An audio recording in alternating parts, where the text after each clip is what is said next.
Welcome to Vedic Wisdom Insights. Welcome to our Isopanisad series. In the last episode, we discussed about the importance and purpose of human life. In today's episode, we will discuss about Lord powers and his energies, which we cannot comprehend and understand. The verse 4 says, Anejad ekam manaso javiyo नैनद देवा अपनुवन पूर्वम अर्सत तद धवतो ज्ञान अतेयति तिस्तत तस्मिन अपो मत रिस्वा ददति. The translation: although fixed in his abode, the personality of Godhead is swifter than the mind and can overcome all others running. The powerful demigods even cannot approach him.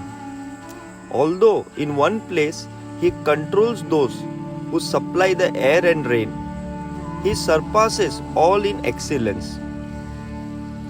Our mind and intellect is material, and through mental speculation, even the greatest philosopher cannot know the Supreme Lord, who is the absolute personality of Godhead.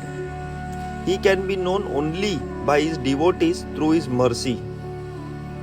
In the Brahma Samhita, it is stated that even if a non-devotee philosopher travels through space at the speed of the wind or the mind for hundreds of millions of years, he will still find that the absolute truth is very far, far away from him. The Brahma Samhita further describes that the absolute personality of Godhead has this transcendental abode known as Golok, where he remains and engages in his pastimes. Yet by his inconceivable potencies, he can simultaneously reach every part of his creative energy. In the Vishnu Puran, his potencies are compared to the heat and light that emanate from a fire. Although he is situated in one place, a fire can distribute its light and heat for some distance. Similarly, the absolute personality of Godhead, although fixed in his transcendental abode, can diffuse his different energies everywhere. Though his energies are innumerable, they can be divided into three principal categories: the internal potency, the marginal potency, and the external potency. The dominating demigods, who are empowered to control and administer natural phenomena such as air, light and rain, are all classified within the marginal potency. Lesser living beings, including humans, also belong to the Lord's marginal potency. The material world is the creation of the Lord's external potency, and the spiritual sky, where the kingdom of God is situated, is the manifestation of his internal potency. Thus, Lord, different energies are present everywhere, but one should not mistake these energies for the supreme truth. We are accustomed to reaching conclusions according to our capacity for understanding, but the Supreme Lord is not subject to our limited capacity for understanding. It is for this reason that the Upanishad warns us that no one can approach the Lord by his own limited potency. Even my Gurudev, Swami Mukundananda, in his Gita commentary, chapter 10, 12th verse, where he says, neither celestial gods nor the great sages know of my origin. I am the source from which the gods and great seers come. Although we are his parts and parcels, and we have Lord qualities, but they have limited spheres of activity and are therefore all limited.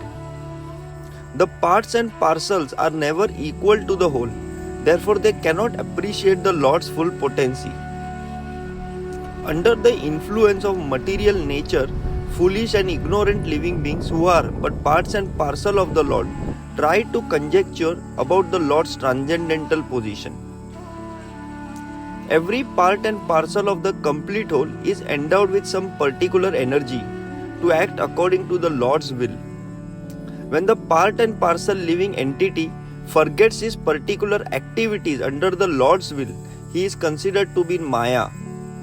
Thus, from the very beginning, Shri Isopanisad wants us to be very careful to play the part designated for us by the Lord.